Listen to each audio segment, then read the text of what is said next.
So good afternoon, everyone. We're so happy to have you here in our final financial management webinar, Responding to Financial Crises Then and Now. So this is a webinar that's part of a four-part webinar series and presented by the Ontario Nonprofit Network and Imagine Canada. We'd like to take this time to thank the Ontario Trillium Foundation, Toronto Foundation, City of Toronto, and the United Way of Greater Toronto for making this webinar series possible. My name is Melanie, and I'm the Manager of Communications and Network Engagement here at the Ontario Nonprofit Network.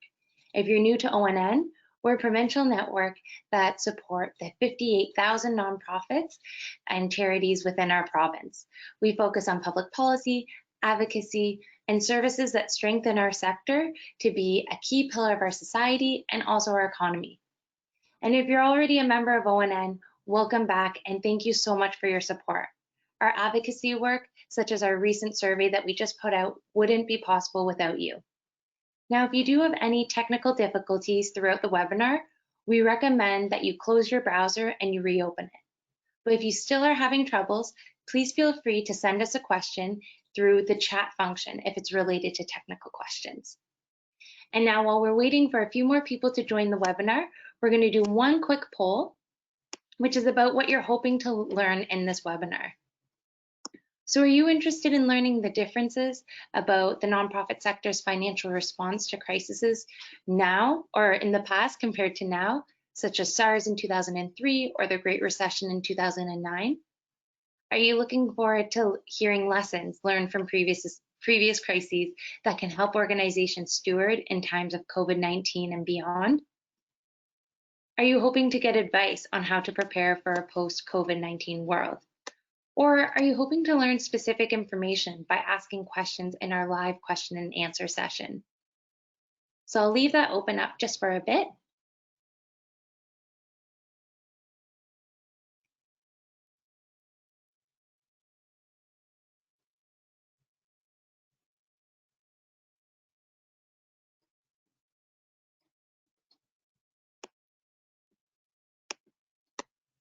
Great. So it seems like the majority of you are really looking forward to how do we prepare for this post-COVID-19 world. And we're definitely going to be talking about all these topics today. But if you do have any questions throughout the presentation for our speaker, Betty, please feel free to type them into the question box. Now, we know that there's a lot of great content that we're going to be covering and that we may not be able to get to all the questions during the question and answer session. So if you do have a question, please place in the question box, but if we don't get to it, don't worry. We're going to be doing a 1-hour live Twitter question and answer session with Betty following. You can submit your questions in the live Twitter session by using hashtag NFPFinance or by tagging Betty Ferreira. And if you're not on Twitter, don't worry. Just type your question in the question box and we'll try our best to get to it. I'll also be typing this into the chat box for those of you who may not know the spelling of Betty's handle. And to answer our most common question that we get, you will receive the slide deck and recording 1 week from today. Now, before we get started, I'd like to introduce Laurent, who's the Manager of Government Relations and Advocacy at Imagine Canada. She will be completing our land acknowledgement and the introduction of our main speaker today, Betty. Thank you, Laurent. Thank you, Melanie. Sorry for being so late. A few technical problems here on my end. Thank you for having me again. So as you know, I am currently living in Montreal, where myself and 2 of my colleagues work. I'd like to acknowledge that we are located on unceded Indigenous lands. The Kanien'kehá:ka Nation, commonly known as the Mohawk, is recognized as the custodians of the lands and waters on which I am today. Montreal is historically known as a gathering place for many First Nations. Today, it is the home of a diverse population of Indigenous and other peoples. We respect the continued connections with the past, the present, and the future in our ongoing relationships with Indigenous and other peoples within the Montreal community. It is now my pleasure to introduce Betty. I'm going to read my text because I've read it before, but there's so much on there that I can never get it right. So excuse my reading. So Betty is the founder, CEO, and principal consultant of Restructure Consulting and Goodcasting, and is a management consultant and advisor to boards of directors with 28 years of experience.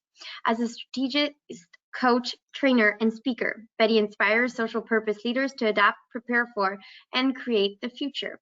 Betty is the designer and sole instructor for the CPA Ontario Nonprofit Finance Leadership Certificate, a volunteer co-producer of the CPA Ontario Not-for-Profit Finance Annual Conference, and former member of the Accounting Standards Board of Canada Not-for-Profit Advisory Committee.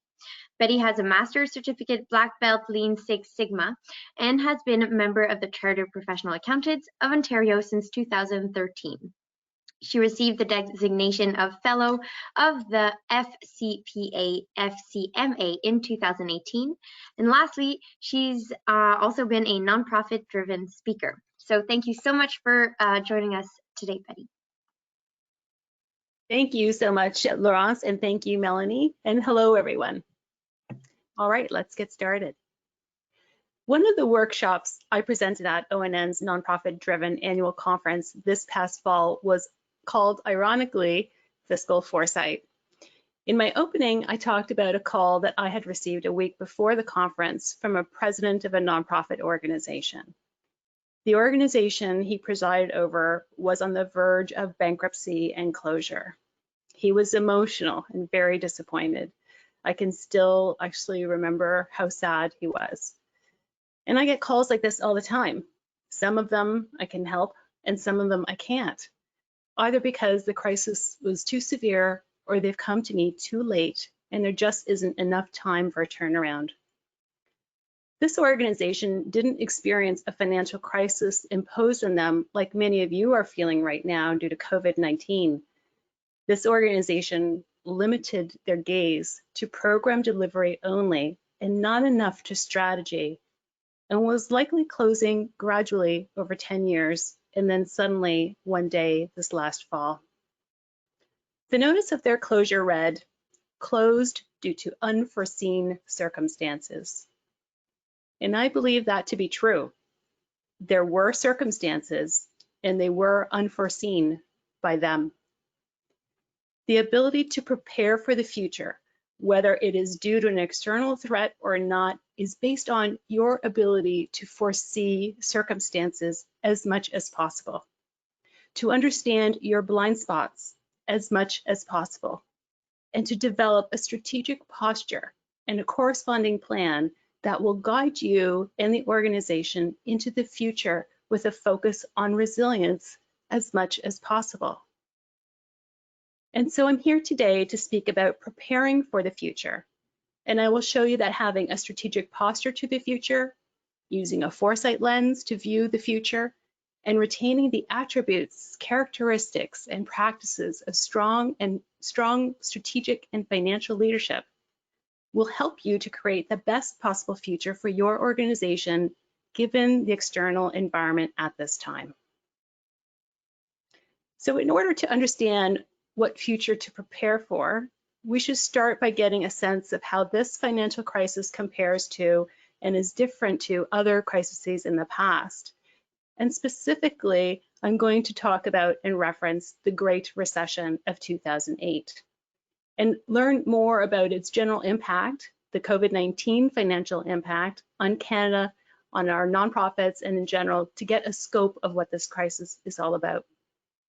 Because in order to prepare for the future, your actions must be equal to actual and anticipated impact.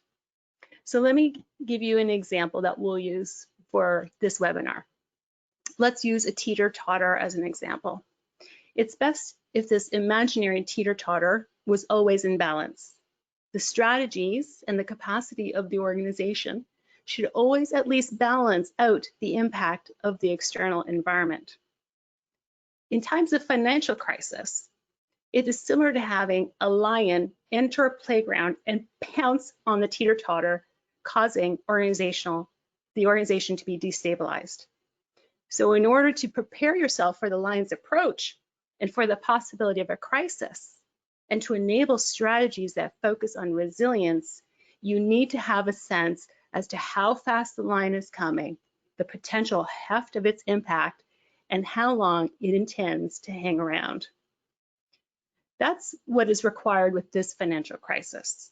We need to understand how different is it from the others, and how will it affect the organization, and how long it intends on staying.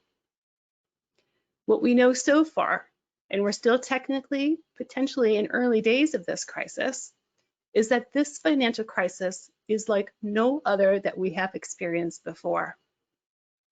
First of all, the origin in nature is different than any that we have ever experienced in our lifetime. It's the first recession caused by having government actually curtail consumer spending. Usually governments encourage and stimulate spending during recession to stimulate the economy. And this contraction is spending and has spawned, this contraction in spending has spawned the first service-led recession. And this service-led recession has impacted women disproportionately and is being characterized as the she-cession as a result. This financial crisis has significantly higher unemployment rates than the Great Recession. In the Great Recession, unemployment rose by 45%. And this time, with COVID-19 inspired financial crisis, it has increased by 145%. In both the Great Recession and this COVID-19 inspired recession, nonprofit organizations have been impacted in different ways. Some have actually experienced an increase in revenues. Some have seen no change, while many have seen reductions. The number of organizations experiencing a decrease in revenues now is more than double that of the Great Recession. In April of this year, ONN conducted its first research piece and found that 46% of organizations felt that they may only be able to sustain themselves for up to 6 months. And they've also found that the sector needs significant amount of money in order to maintain operations and meet demand. And so obviously the tremendous impact is leading everyone to ask, when will this financial crisis end?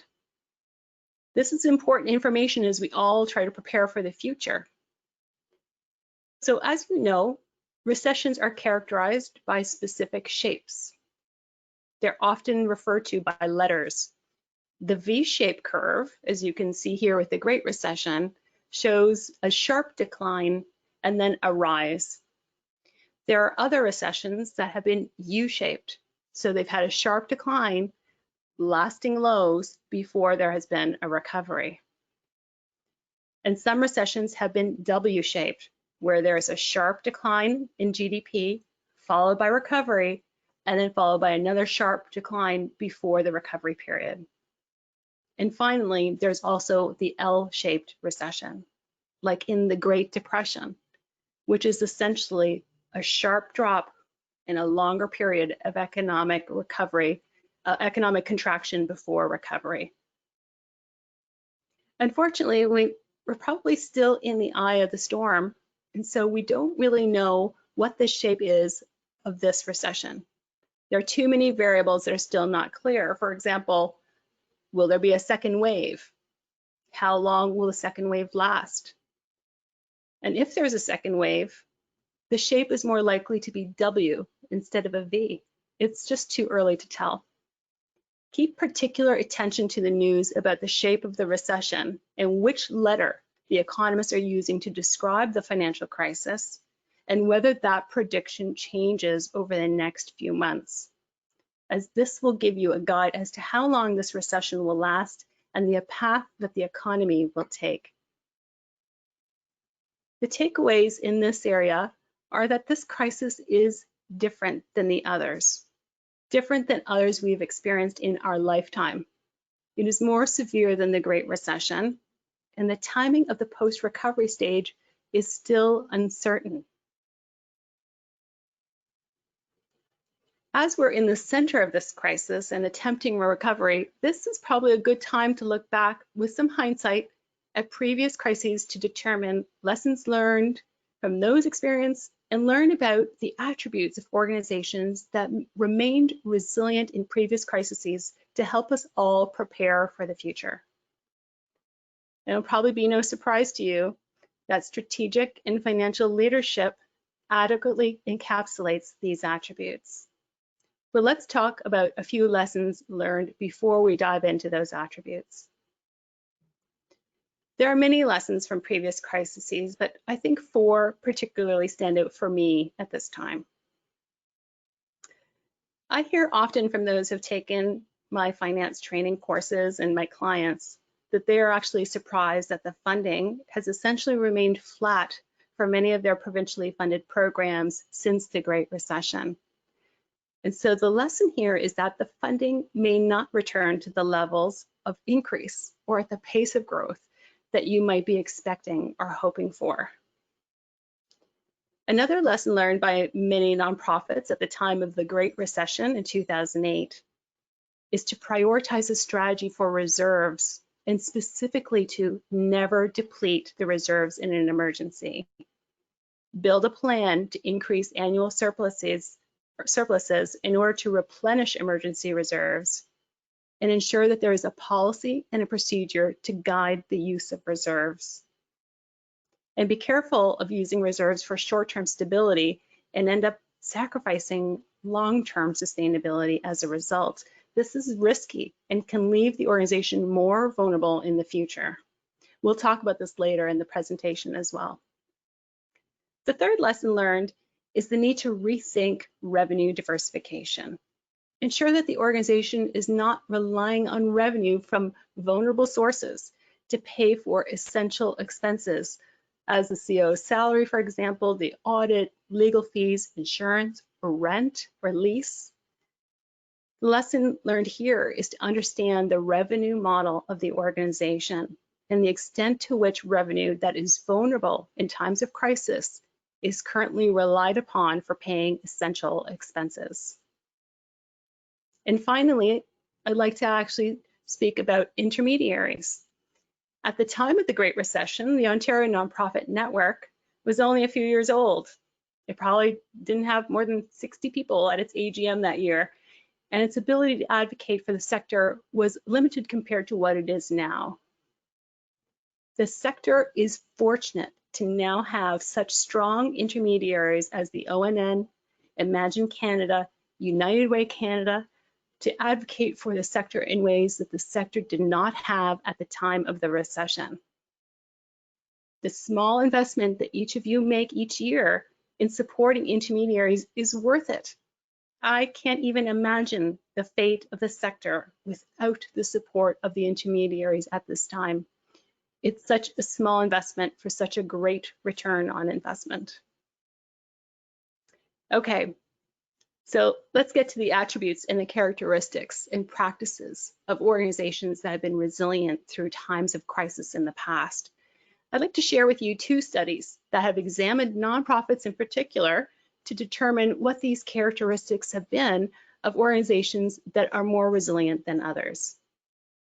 This will give you insights on what attributes best prepare an organization for the future and for recovery. One study in 2009 in the US found 4 major attributes of resilient organizations. They had proactive and engaged leadership before and during the time of the crisis. These organizations also had the capacity to develop resilient strategies with data, numbers, dollars. They were able to readily produce accurate, timely cash flow forecasts, scenario plans, to recast their budget and recast it again if they had to. They integrated financial strategies with restructuring strategies. They're also more likely to have a learning culture where they are in a state of continuous learning, evaluation, analysis, and constantly feeding that learning into more robust strategies before the crisis. And these organizations focused heavily on relationships with donors and funders. They prioritized personal relationships and face-to-face connections, and they increased that during times of crisis. In another study, also American and focusing on the nonprofit sector, was conducted by the well-known Bridgespan Group. This study found the following attributes of resilient organizations. Resilient organizations ensured that they had sufficient reserves, and specifically unrestricted reserves that were liquid. So liquid means that the funds were readily available and not locked into a financial vehicle. In Canada, we refer to this term as ULNA, the unrestricted liquid net assets.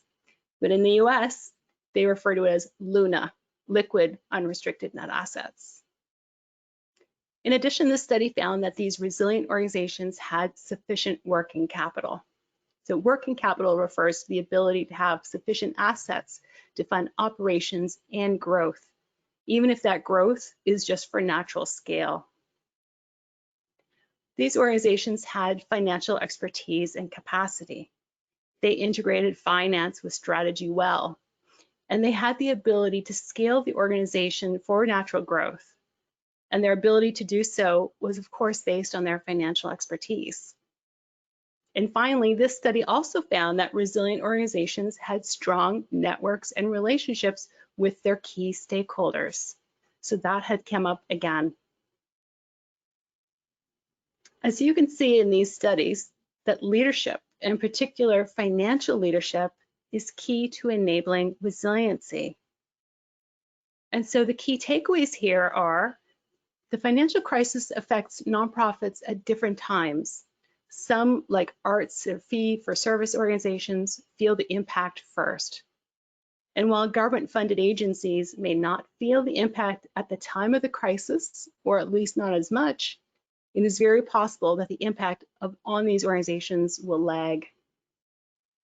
And the overall impact of this financial crisis can last several years, so you need to be prepared for this. Studies have shown that resilience is very much tied to both strategic and financial leadership. And the implied takeaway, the one I will now focus on, is that the organization's strategic and financial posture to the future is important now more than ever before. In the story I shared with you earlier, the organization was unaware. They're unaware that they had a blind spot. They didn't know what level of financial oversight and leadership was required. Their work was not guided by a strategic plan. They were focused on program delivery, and their actions were very much based in the short term. They didn't prepare themselves for sustainability, and certainly did not prepare themselves for a lion approaching their playground and pouncing on their teeter-totter. The key to preparing for future, to stretch this lion analogy just a little further, is to see and foresee the circumstances and create a strategic posture to the future that says through its strategies, not this playground, and certainly not this teeter-totter. The strategy must be bold. It must be clear to fend off the usual challenges the nonprofit sector faces, and to fend off large-scale challenges like recessions and the financial crisis imposed by COVID-19. That doesn't mean that the lion or the crisis doesn't exist. It doesn't mean that it may not affect your playground or sit on your teeter-totter. It means that creating a strategic posture to the future, that you can foresee circumstances and prepare for that eventuality. It gives you more time and more insights to prepare. A strategic posture is a decision the organization makes and a clear stance that it takes to prepare for and navigate to a preferred future given the forces of change in the external environment, even if and when the external environment looks dreary. Research has suggested that an organization has 3 strategic postures to decide upon, and it's best to adopt that strategic posture as early on as possible so that the organization can benefit from the direction and the clarity that it provides. So the organization can choose to adopt a strategic posture to proactively shape or create the future, be agile and adapt to the future, or be cautious about the future and invest just enough to stay alive without committing to adapting or shaping the future. There is a fourth option, I suppose, and that's to continue on, make no changes, continue on without any investment or adaptation. But that is not advised and certainly not considered to be a strategic posture to the future. As all organisms and ecosystems evolve, not evolving is risky. And so having a strategic posture inherently has a built-in foresight lens. It is a lens on how the organization sees the future and the organization's role in that future. Now, your lens can either restrict or expand the organization's understanding of the external environment and the opportunities that might exist. When facing crisis, a lot of organizations restrict their efforts to only the here and the now, to the short term. They look inward, and they're more likely as a result to make decisions that sacrifice long-term sustainability for short-term stability because they're not looking out and long range enough. A foresight lens balances both short-term and long range. It balances the internal and the external environment. And it does so because it instills a sense of adaptation and agility because it's always scanning for signals and trends and those driving forces. And not only, by the way, for events that might cause crisis, but for innovations that might create exponential impact. To learn about new business models, new programmatic approaches, for example. And so a foresight mindset, while it doesn't predict the future, it does help you to adapt or create the future. And it will help you to learn more about the possibilities, and it will help you in your organization to find your blind spots more easily. Here are some questions I thought actually might stimulate discussion with your board or senior staff on the topics that I've raised in this part of the presentation. How agile is the organization? What is limiting us from being more agile and adapting to opportunities and threats? What do we understand about the future signals and trends and how they might affect this organization? And finally, how well positioned or vulnerable are we to the driving forces of change, political, economic, social, technological, environmental, legal? Sure, you know that as PESTLE. These questions will stimulate discussions that will help uncover blind spots and also help you learn more about how to shape and adapt for the future. We saw in the research that I mentioned earlier that the attributes of resilient organizations and their posture to the future include strong strategic and financial leadership. We won't be going into value proposition that much in this brief webinar today because this webinar is part of a 4-part webinar series on financial management, but I wanted to highlight the importance of a strong value proposition, as we know that getting clear on your core activities, staying away from mission drift, and demonstrating impact helps to crystallize your value to the service recipients or clients, governments and donors, and the community. And it strengthens the protective layer of the organization. Okay, so let's talk about financial leadership now. Getting clear about the finances of the organization's business model and its resilience will strengthen financial leadership. Sorry, my system has crashed. 1 second. Can you see my slides there? Yes, I can see your financial leadership slide. Okay. Perfect. Okay. All right, great. So getting clear about finances of the organization includes, as I said, the business model and its resilience, and it'll strengthen financial leadership.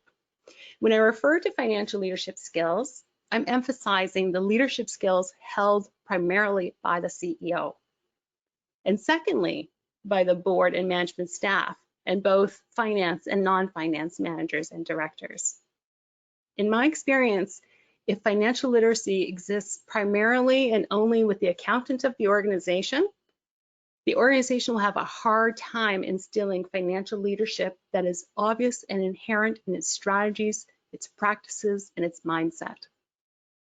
The financial leadership of the CEO or the executive director is paramount, as this will position and drive financial leadership at both the board and the staff level. So what does financial leadership consist of? Well, as you can see here, it consists of the ability to understand the organization's financial health, resilience, and risk. It also consists of the capacity to invest in appropriate financial infrastructure. And this one is critical, including people, systems, appropriate reporting, and the use of financial and business intelligence technology. Infrastructure is important.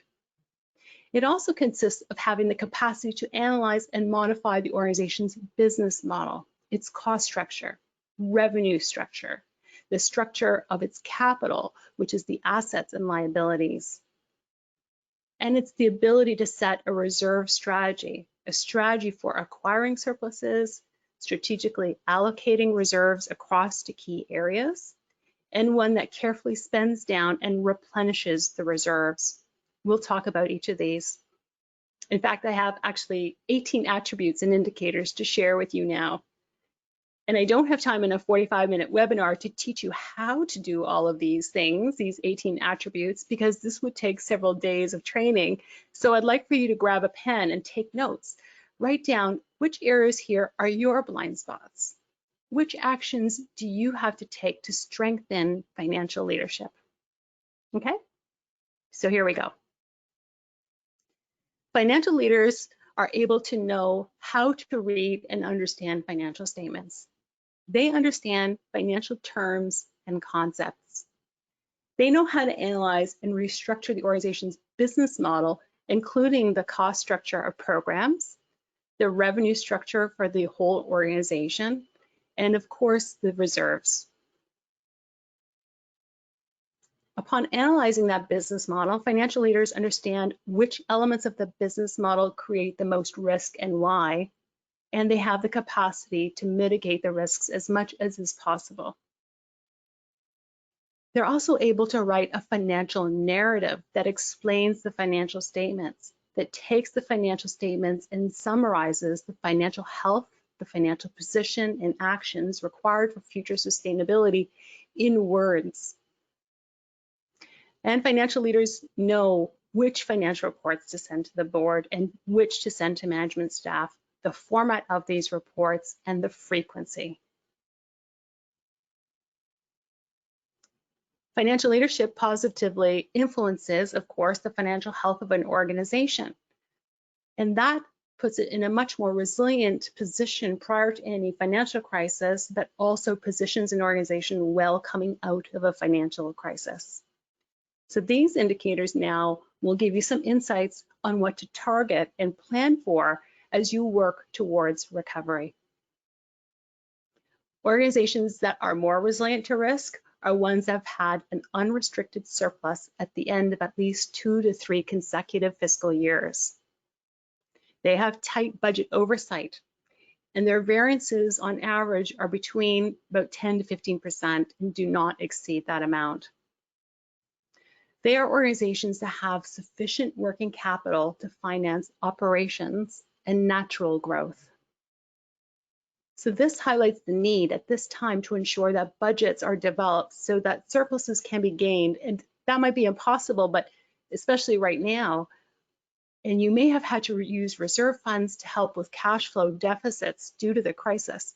But now is the time to ensure that further deficits are not incurred and that the oversight of the budget is tight. Organizations that are not resilient to risk are those that have experienced deficits in the last 2 to 3 years, especially when those deficits may not have been intended and they should have been in the control of the organization. This indicates risk. And this is a particular area of weakness if these unintended deficits at the end of the year have resulted in debt that had to be financed, or if organizations had to draw down on their reserves because of this unintended deficit. This is a risk. If your organization is looking to take on debt at this time, the reasons why need to be really analyzed well, and the capacity to repay that debt must be assessed objectively. Try to create a balanced budget at the very least. And by the way, getting a loan is not always an indicator of weakness. By the way, it's okay to access a loan to finance areas that will generate additional revenues, for example, especially when you have a fair degree of certainty that the organization will be able to repay the loan.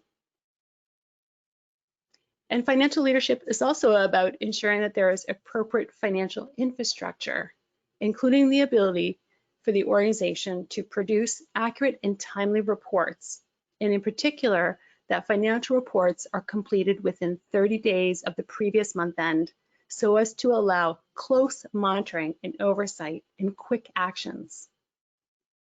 The ability to have accurate cash flow projections that are produced on a timely manner also allows CEOs, accountants, management teams to proactively mitigate any financial risks that are lurking in the near future. If you haven't seen my webinar on scenario planning and cash flow forecasting, look around the Ontario Nonprofit Network YouTube channel for it so you can learn more about this. Appropriate financial infrastructure also includes that accounting systems are being used to their fullest capacity. Often they're not, and so the reports that they produce are inaccurate or incomplete. And finally, using financial infrastructure is important so that you can streamline manual processing tasks, which are stealing time that could be spent on financial analysis and decision making. So shift manual processes to technology and use the time gained on analysis. And if you've been to any of my training sessions, you know that I think it's important, because it is, to understand true costs of programs. It's necessary. Organizations sometimes struggle to understand where the deficits are coming from. Knowing the true cost of programs will allow a financial leader to see what the true bottom line is of each program, whether it's a surplus, a deficit, or break even, and how that bottom line has changed over the years, because they do. The bottom lines of funded programs change over the years. This provides information to the CEO and management staff to rethink revenue and cost structures of each program, to mitigate any growing deficits on those programs. This is important information to know at this time. Also, the appropriate format of financial reports is instrumental. If your organization produces reports with only year-to-date numbers, you just don't have the ability to have insight into the performance for each month. So therefore, it's extremely difficult to target actions if you don't know which month and which budget line might be challenged, because you don't have the line of sight. Producing reports that are the month end as well as year to date will give you more of a line of sight. And this last one I hope is, and I think is obvious to everyone. If the auditor has indicated a going concern, then there is doubt that the organization is able to survive. Or perhaps the auditor has provided an audit opinion that isn't unqualified, that is not clean, for example. And so this will indicate that there are weaknesses in the records, internal controls, segregation of duties, practices, or risk mitigation strategies, for example. So these need to be looked at carefully, analyzed, and mitigated. The last area of financial leadership I want to touch upon with respect to financial reserves, and specifically the development of a strategy for reserves. In particular, financial leadership includes a plan on how to acquire, allocate, spend, and replenish reserves. The strategy should be guided by an operating policy, by the way. So if you don't have one, it's important that an operating policy is put into place to guide the reserve strategy. Now, when I teach nonprofit leaders finance, I tend to ask them about their health of their reserves. And the response I receive most often is the number of months of operations that they have in reserves.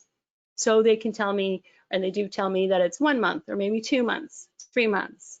They give me a figure in the number of months. So here's my thoughts about this. First of all, as an aside, anything less than 3 months is not enough. But more importantly, to the point that I want to make here is, if you're stating reserves in terms of the number of months, then you are referring only to emergency reserves. Because the only reason you would refer to them in months is to highlight the number of months of cash that your organization has in case of emergency. But how much money does the organization have set aside for strategic opportunities and capital purchases? Is that amount mixed into the 2 or 3 month reserves? Because if it is, then you don't have 2 or 3 months emergency reserves. You have less. Because there should be a set amount set aside for strategic opportunities and another amount set aside for capital purchases. You don't want to have to dive into the emergency reserve to buy a van for a program, pay for a new enterprise risk management system, pilot new programs, conduct a strategic plan, expand into digital technologies. You need a separate strategic opportunity reserve that is set aside specifically for those strategic opportunities, most of which are not funded by funders.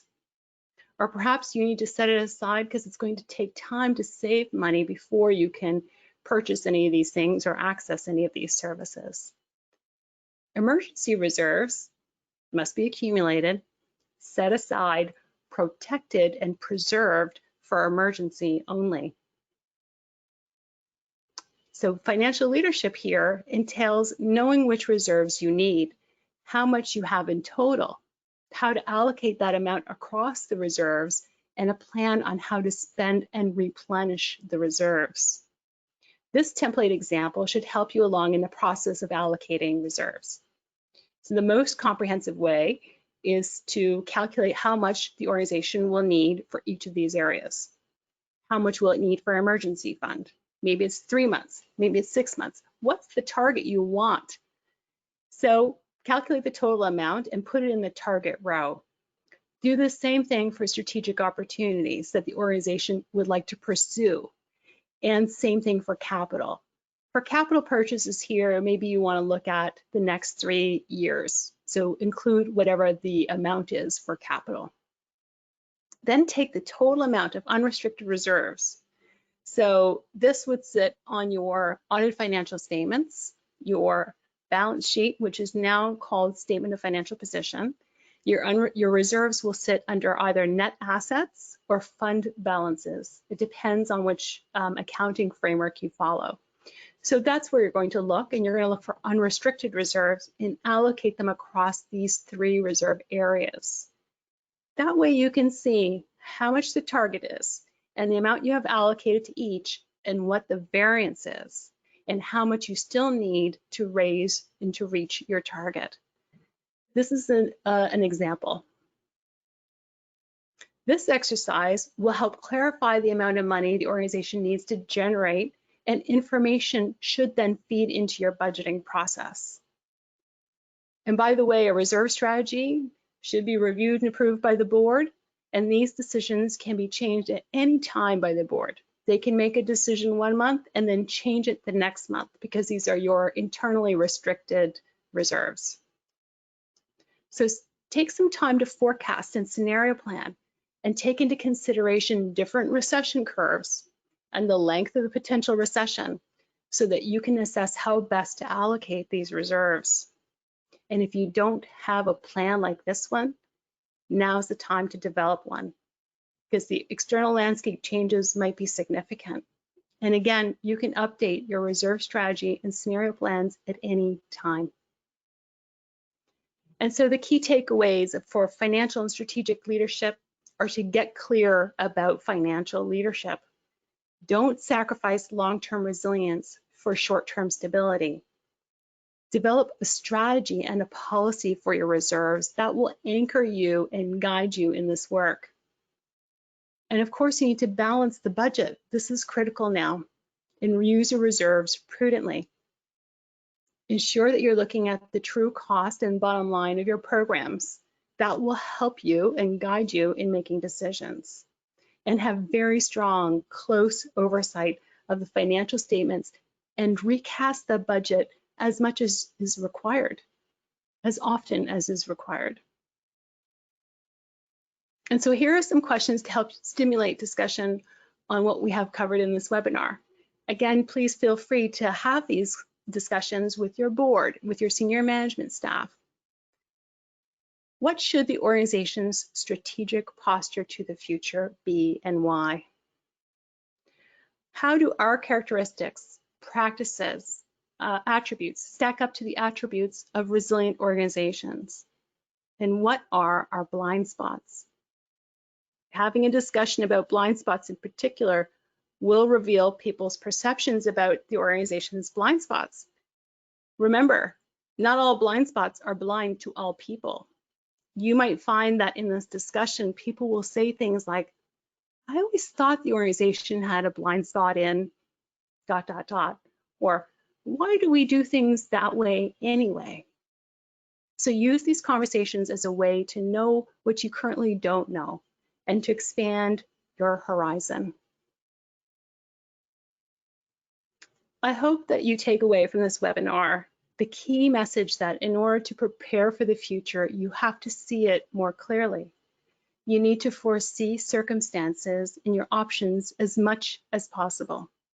You need to understand where your blind spots are as much as possible.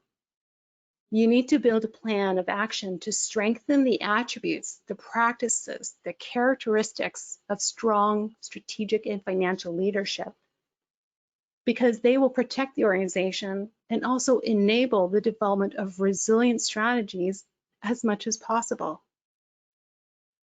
So here's my question to you. What's your strategic posture to the future? I look forward to hearing your questions now and over Twitter in the following webinar, and I'll pass it back to Melanie to kickstart the Q&A. Thank you, Betty. Thank you so much for your presentation. As always, it was really engaging and informative. We have 10 minutes left in this webinar that we're going to be using to answer some of your questions. But if you have questions after the webinar, please feel free to join our live Twitter question and answer session as well. This will happen from 3 p.m. to 4 p.m. and you can join along by using hashtag NFPfinance and also by using Betty's handle, which I placed in the chat box. So to get started, we had someone with a question really following up on that final section of your webinar, which is about how do we build, make ourselves more resilient and really growing a strategy for reserve funds. So this is a two-part question. The first one is, how do you shift maybe your leadership's or your board's mindset from one that is nonprofits shouldn't be having money at the end of the year to one that is we really need to have reserve funds in times of crisis? And the second part to that question is, do you have any resources that you would recommend for people to read or to use as they go through this transition? Yes, so the reason I spent so much time upfront on mindset is because mindset is the difference often, right? And we do have blind spots. So what I heard was a blind spot in that there is a perception that being literally nonprofit is legal. And I get this often when I speak. Nonprofits will say to me, well, no, we're a nonprofit, so how are we supposed to accumulate a surplus? So I want to be clear. Nonprofit is your legal status that you are a non-shareholder entity, which means you cannot generate equity and distribute it to equity owners.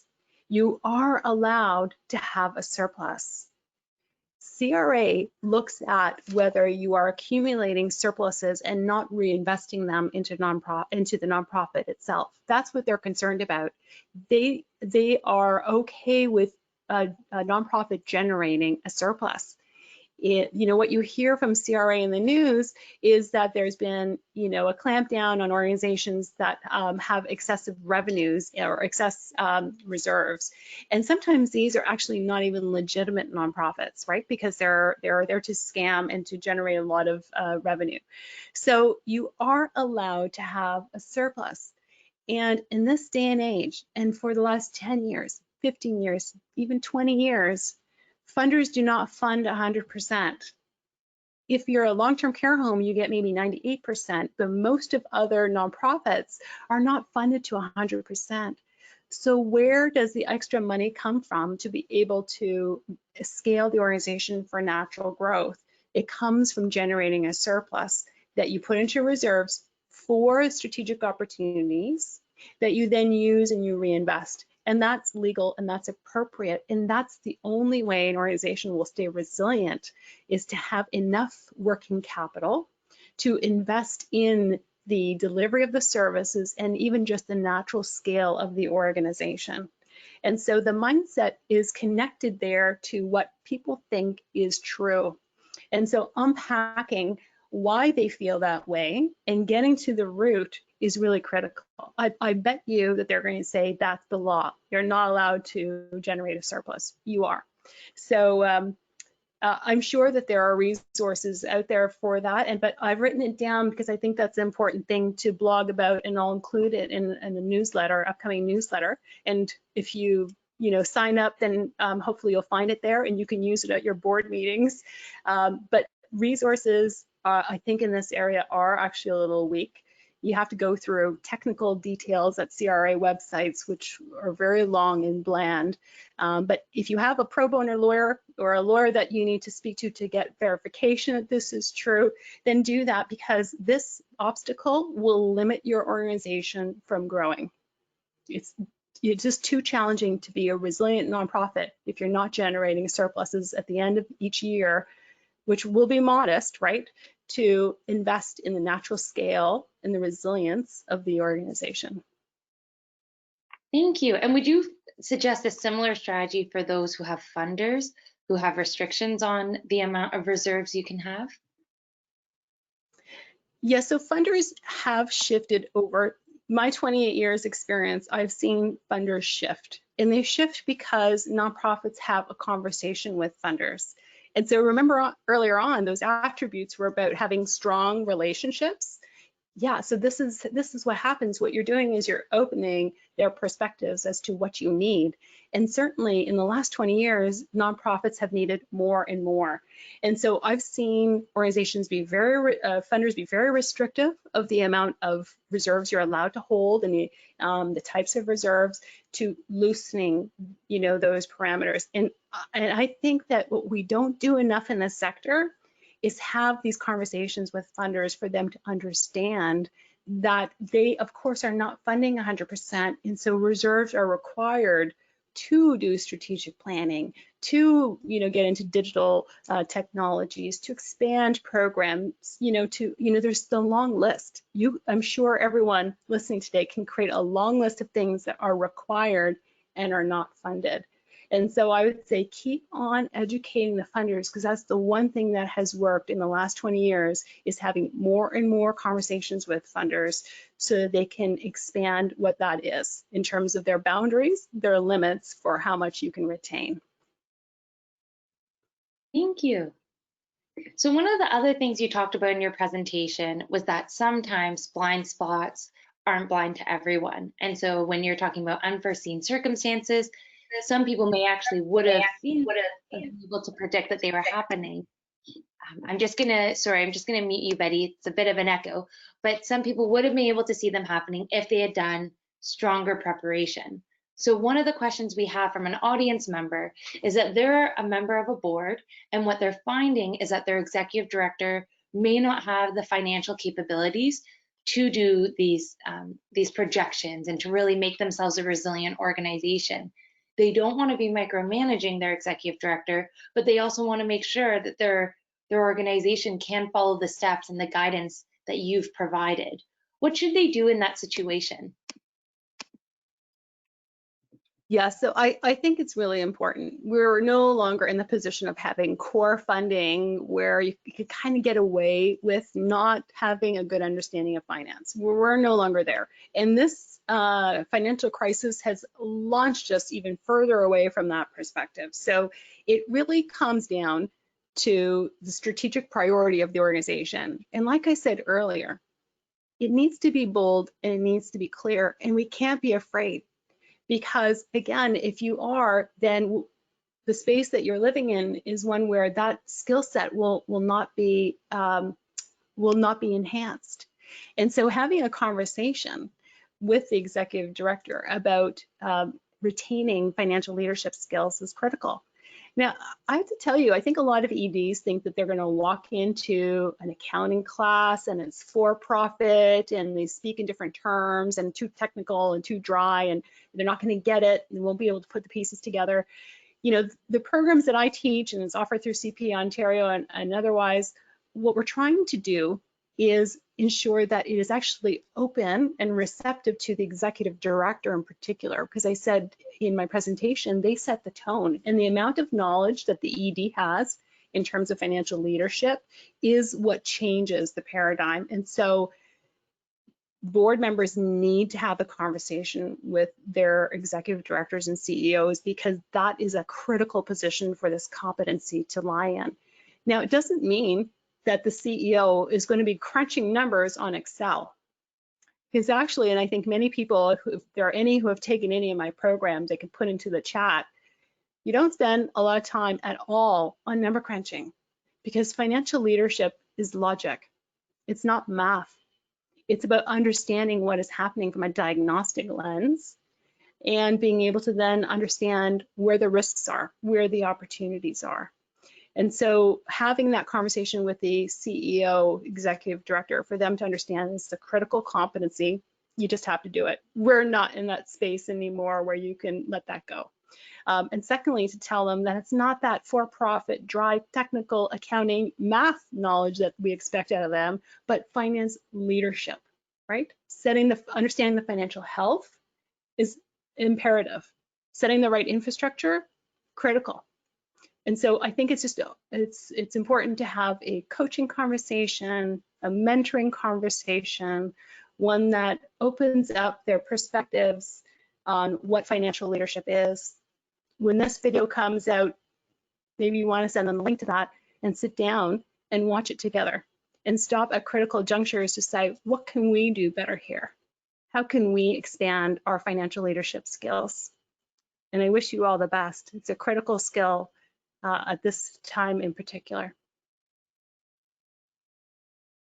Thank you, Betty. We actually have people writing in the comments in the question box saying how they took your course and how it was the best course that they've taken. And one person even wrote, when I get into a financial management situation, I often ask myself, what would Betty do?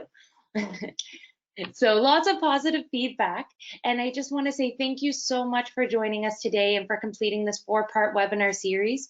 For those of you who are on the call, we will be sending out the slide deck and the recording in a week. And we will make sure to add also some resources that you can use from Betty's previous webinars that can help you move forward. And so as we wrap up today, I hope that you each have received lessons that you can take back to your organizations and that you stay connected with ONN. Whether it's following us on social media, joining our newsletter, or becoming a member, or participating in one of our future webinars. And don't forget that we will be doing a 1-hour live Twitter question and answer session with Betty. And so to follow along, you can use hashtag NFPfinance or also tag Betty or ONN on Twitter. Thank you so much, everyone, and we hope you have a wonderful day. Bye for now.